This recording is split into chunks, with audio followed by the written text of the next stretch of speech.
So today I wanted to do a little comparison of the Godox Ad600, which is this guy, with the Profoto B1.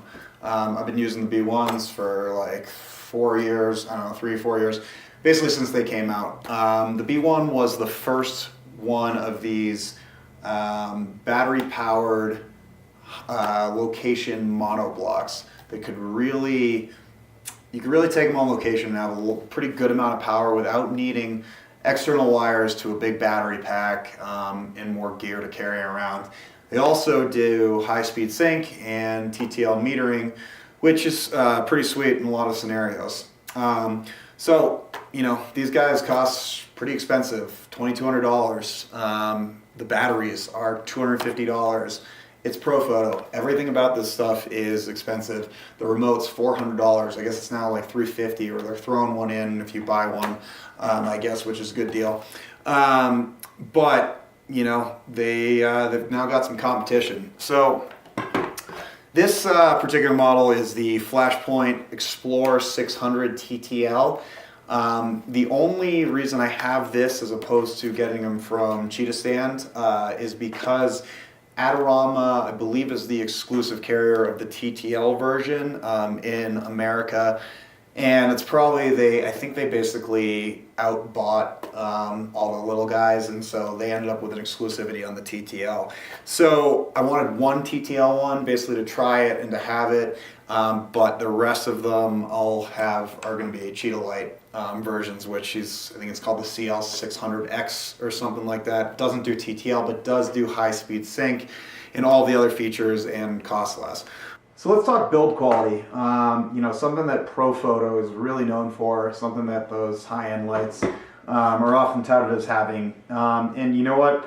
This thing is a tank. It's incredibly well made all around. It's a really high-quality composite plastic.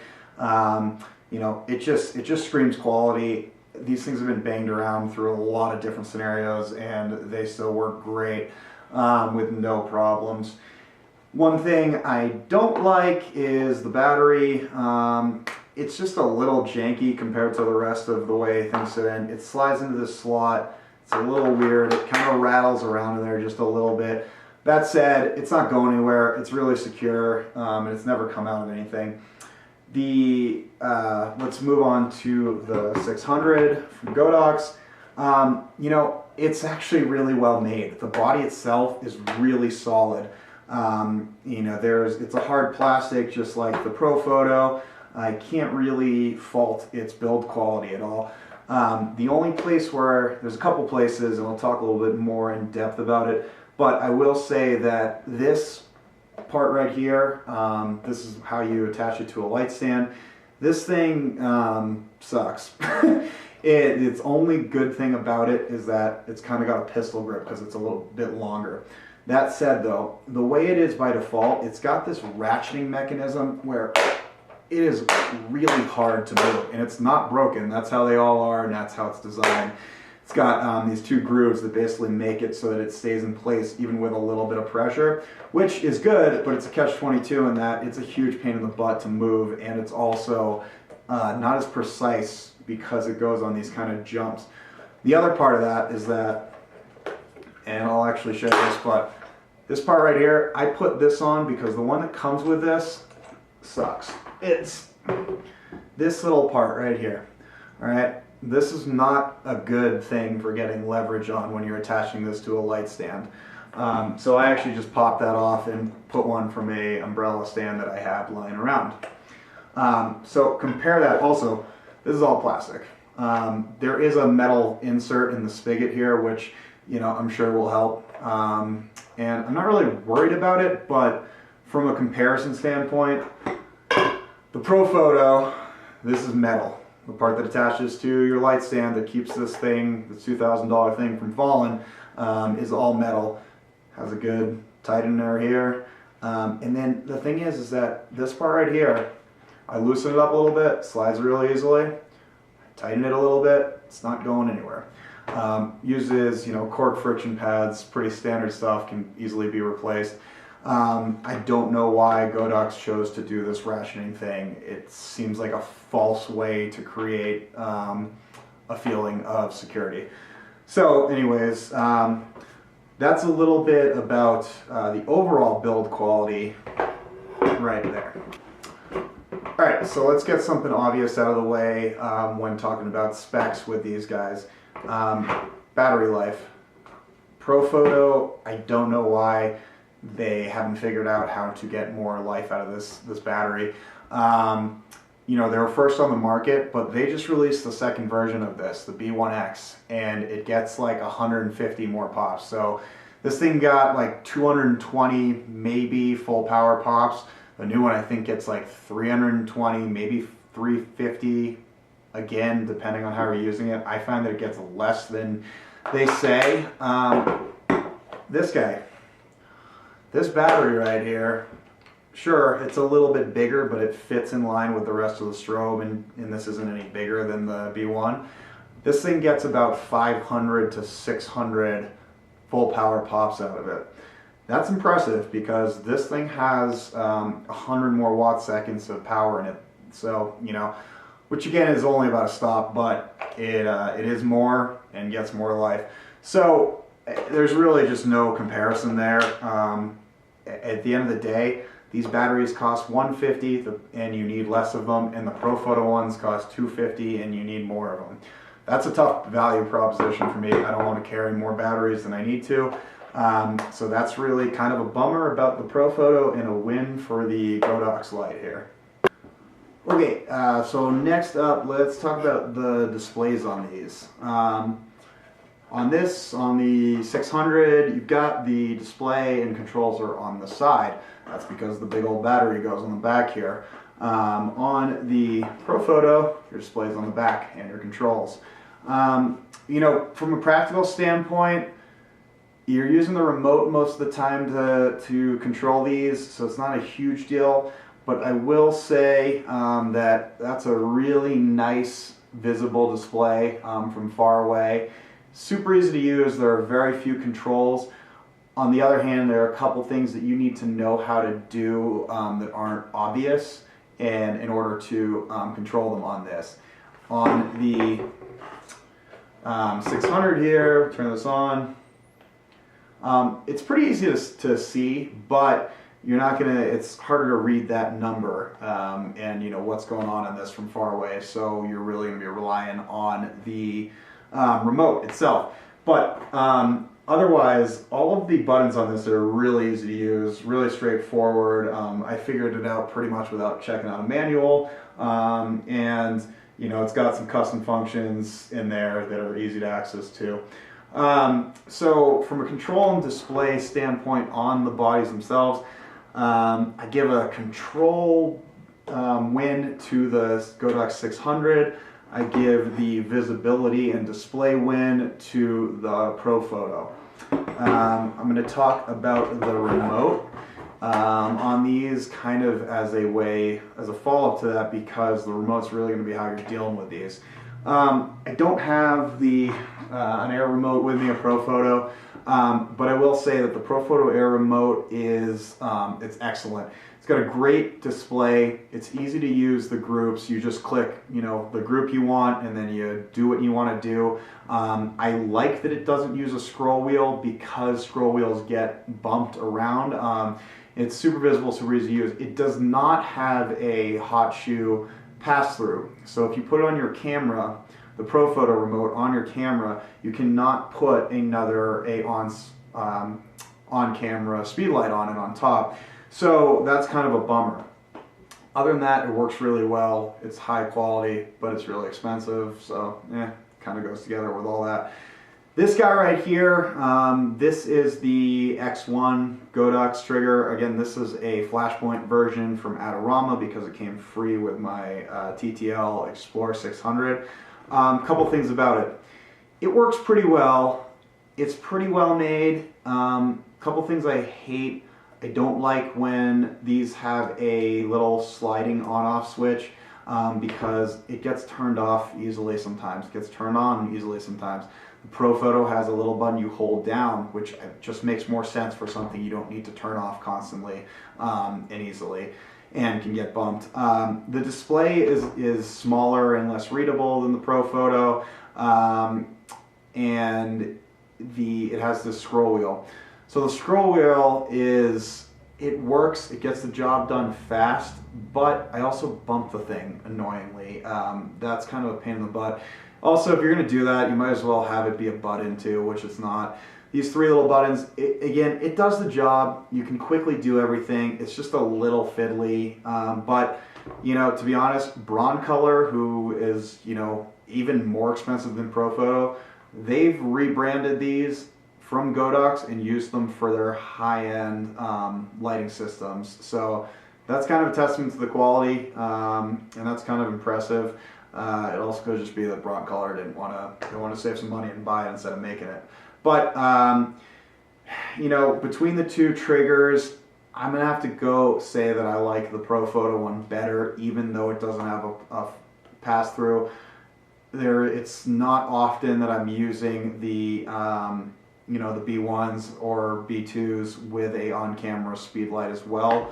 However, with this, on the Godox system, I do use an on-camera speed light when I've got two of the Ad600 lights up, like at a wedding reception, and so it's really nice to have that pass-through. Speed rings, modifiers, how you connect things to the front of the light to control it the way you want it to. First I'll mention actually the umbrella mount, because it's a unique thing with Profoto. The Profoto umbrella mount is actually this tube that runs along the top here. It's a friction mount that has no way to tighten it. It also is, I believe, narrower. I can't remember if it's narrower or wider. I think it's actually narrower than a typical umbrella shaft, so it actually doesn't work perfectly with all umbrellas, particularly the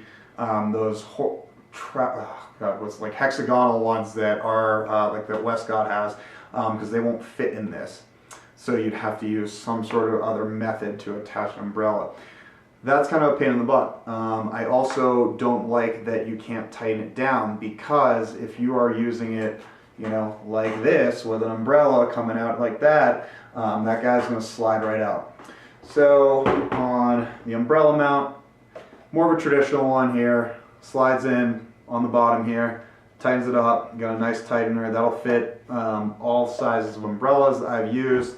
It's a little off-centered, but with an umbrella you're filling a light source, so it's not a big deal.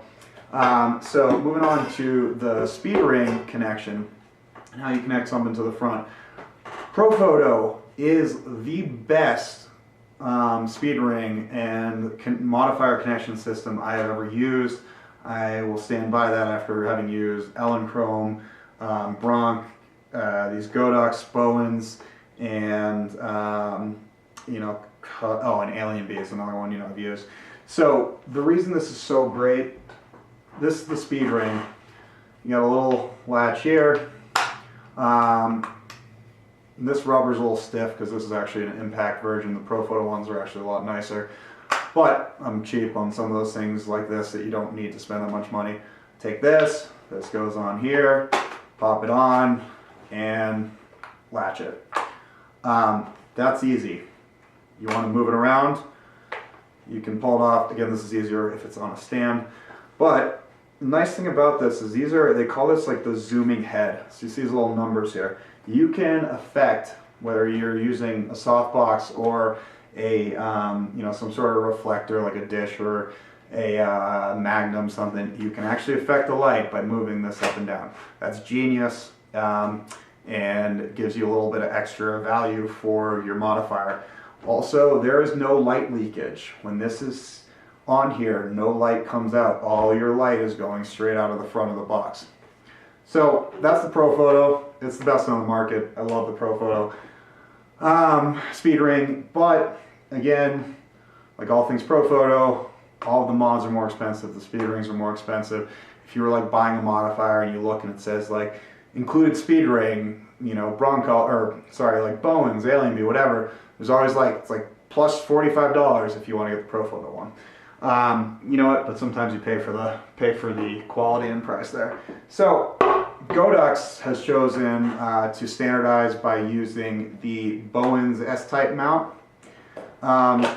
which is a pretty good mount. It's probably my second favorite of speedering mounts, modifier mounts. If you look at the front here, there are 3 spots here, 3 indentations on a reflector like this. There are 3 tabs. They line up. It is super simple. It turns in just like that. So from an ease of attachment standpoint, it's very good. Easy to attach, easy to remove. But what I will say is that it's hard to kind of see, but it's not the greatest as far as being stable in there.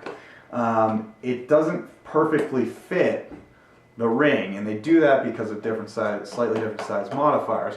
So it gives you versatility, but it just doesn't feel great. It also lets light out the side. You'll notice when you're using a modifier. So here's a Bowens type speed ring. I'm going to put that. See if I'm looking what I'm doing. Come on. See, that's what I mean. It's good, but not perfect. I don't know why I made that so hard. Okay. So, when you fire this, light will come out the sides of it from the back. That is because of that imperfect seal. You know, again, it doesn't really matter much, but it's just not as good as the Profoto. So, that's kind of it for the modifiers. You know, again, I give it a win to Profoto. But as far as versatility goes, you can really get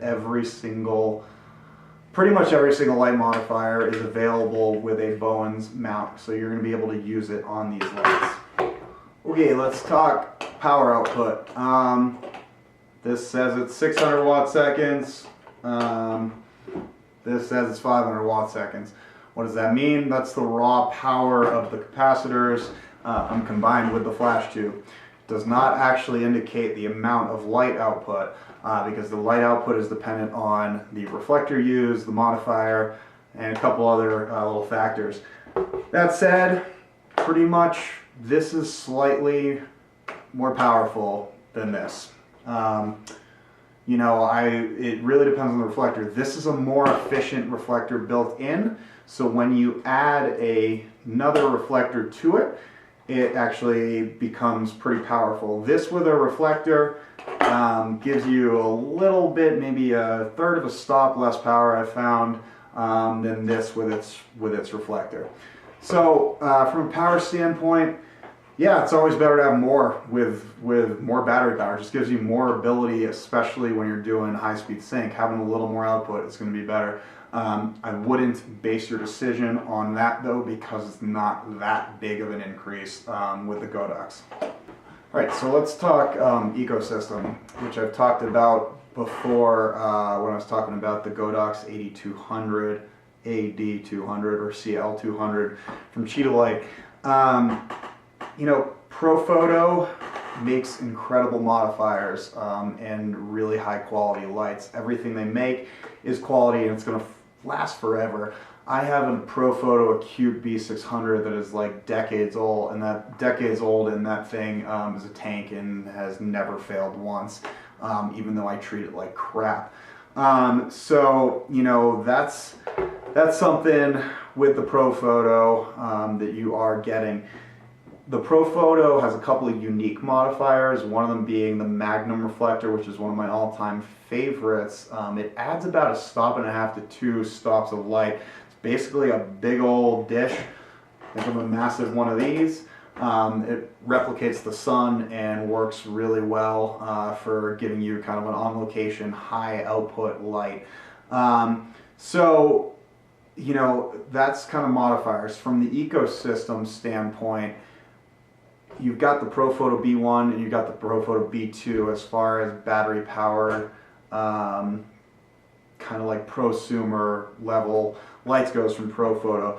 But then you get into, you know, Profoto has a full range of obviously the Pro 8s and incredible studio lights, D1 heads, all sorts of different options for really high quality, high powered options. What they don't have speed lights. They don't have anything like the Godox AD200, you know, that high powered speed light-ish. They don't have anything like the Cl-360, which is another Godox or Cheetah light product. And so you're kind of missing some of those things as far as completeness. But so, you know, when you get to the Godox, we talk about the Godox ecosystem.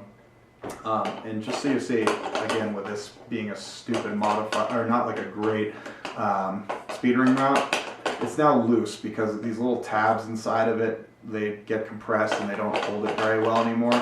It's not going anywhere, but it just doesn't scream quality. So with the Godox, you know, this is something I love about the Godox system, and it's why I'm pretty much moving to it. You've got these lights, you've got the 600s, you've got a studio version of this that is a high speed, very, you know, pretty quality light. Not going to be anywhere near as good as the Profoto ones, but it'll get the job done. You've got the 360 light, which is kind of like a Q-flash. You've got the AD200s, which are really what sold me on this system, which is like it's a B2's power in a speedlight sized body. So, you know, that really, Godox kind of wins on the versatility of their system. Profoto kind of wins on the high end and power and special needs of their system. So that really kind of, you know, professionals who are shooting big commercial jobs, you know, are gonna probably stick with Profoto and Broncolor. I can get the work done with the Godox stuff, but when I am doing something, you know, that needs pretty special equipment, really high powered, I'm gonna keep renting Profoto. It's just higher end, and it makes sense to rent it. So that's a little layout about the ecosystem.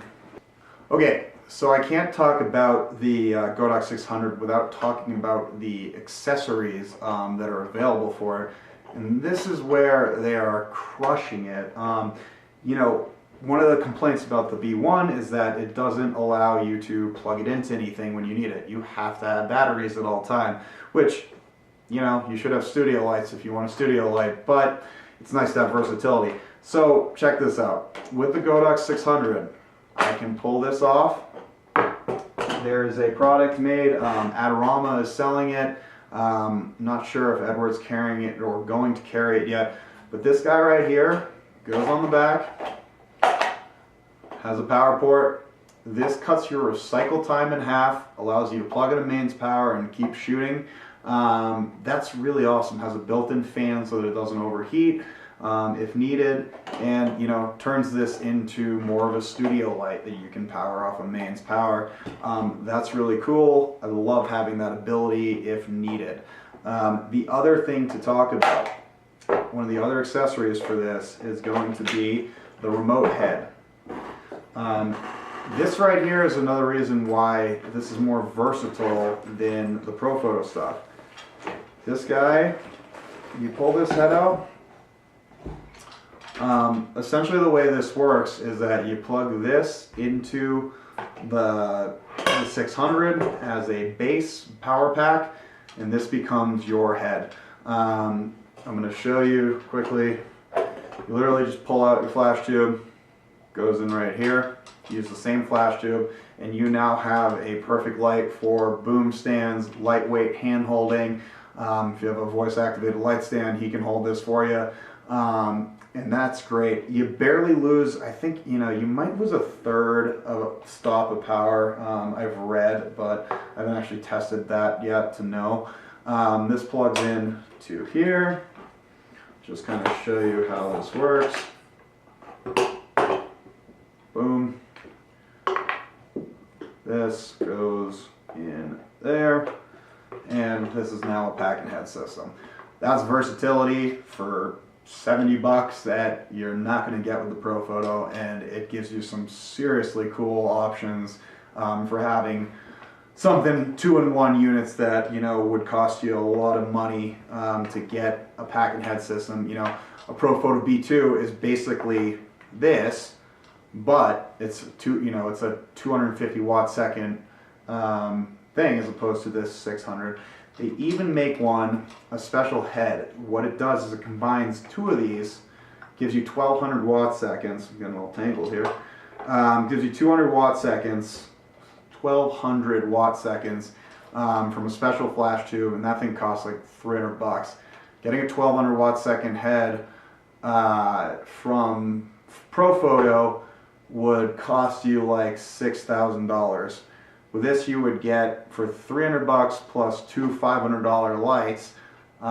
You're getting that and two lights. So that's pretty impressive. I love the accessories that they're doing. Godox continues to kind of push out these things, which is really cool. And that's definitely a big win for the Godox equipment. So kind of the final point I'll touch on is support. You know, warranty and support and availability of parts, etc. When you buy from Profoto, you're backed by a company that has presence in all the major markets, all the major countries, and you get their warranty support, and you get the backup of a company that has pretty legendary reliability. So something to consider. You know, is it worth 3 to 4 times the cost? Well, that's something you have to factor in. For me, I have had amazing experiences with Profoto's support the one time I've had to do it. There was a little loose part in the umbrella mount. I sent it in. They fixed it, sent it back, and didn't charge me. And it was easy to deal with them. It was easy to get a hold of them. It's easy to email someone at Profoto when I've needed it. The professional rep is great. So, you know, the other thing with Profoto service, you know, you can go most places in the world, most developed parts of the world, and rent Profoto gear. If you need extra batteries, you need extra heads, whatever it is, you're going to find it. With the Godox stuff, you know, these are being imported from China, and there's nothing wrong with that. It's just that you lose the direct connection with the company. Godox itself doesn't have great quality control, so it really comes down to who you're buying it from as a reseller. I always suggest buying through either, you know, primarily CheetahStand. There's a couple other guys who offer similar service. They're kind of, you know, small photographer-owned companies reselling some of these lights and doing the service themselves. Edward at CheetahStand, he backs up his product. I've had a few small problems with stuff from CheetahStand, and he's always fixed it immediately. But he also quality controls the product that's coming from Godox. So he's testing the batteries and making sure they work. He test fires the lights to make sure the flash tubes works. So make sure you're getting, you know, something that hasn't slipped through quality control. When it comes to support, you know, you're relying on the company you bought it from. Getting in touch with Godox is going to be hard. I know a couple of people who have tried with very little success. You buy something from Adorama, you know, sure, you expect Adorama to take care of you, but I've heard that after their warranty is up, the thing is essentially you throw it in the trash. So, you know, you got to weigh the cost versus that. In the long run, you can buy 4 of them for the price of one of the Profotos. So, you know, does that work out? Are you likely to break 4 of them in the time that, you know, it would take you to pay off that, like that one Profoto wouldn't break? So that's just something you got to think about. To me, overall, I'm leaning towards the fact that with the Godox stuff, if I buy it through Cheetah, you know, it's gonna work pretty well. I'm gonna be able to buy backups of backups, so I can have more of the parts available, more of the flash heads, you know, more triggers, these $50 triggers as opposed to $400, and it just works out. I don't necessarily need the Profoto reliability in most of the scenarios I'm shooting in, and that's kind of how I've seen it. So to conclude this, that kind of moves me right into concluding this. And what I'll say is that I am moving to the Godox and Cheetah stuff and selling my Profoto gear. I kind of talked about all the reasons why. The ecosystem is amazing for Godox. It really came down to that 8200 for me. And the price difference is just nice to not worry so much about them breaking. I treat the Profoto stuff like a baby, and I'm worried about something breaking and being out a $2,200 light. So the Godox stuff kind of gives me peace of mind there in a backwards way. And the system's good. I can get most of the modifiers I need. I'm waiting for something to find to replace my Profoto Magnum reflector, which I love. I think the Colt 45 from Cheetah is going to be close enough to give me that high output, concentrated sunlight type reflector. So I'll be getting that, checking that out, and I'll definitely do a review on that. Alright, so I tried to go pretty in depth with this. Please let me know if you got any questions. Throw them in the comments. That's down there. And please give me a like, subscribe if you want to hear more. Ask me any questions, shoot me a message if you want to learn more about any sort of lighting gear, tutorials, whatever. And I'll kind of take that in consideration as I'm making more of these. Thanks guys, have a good one.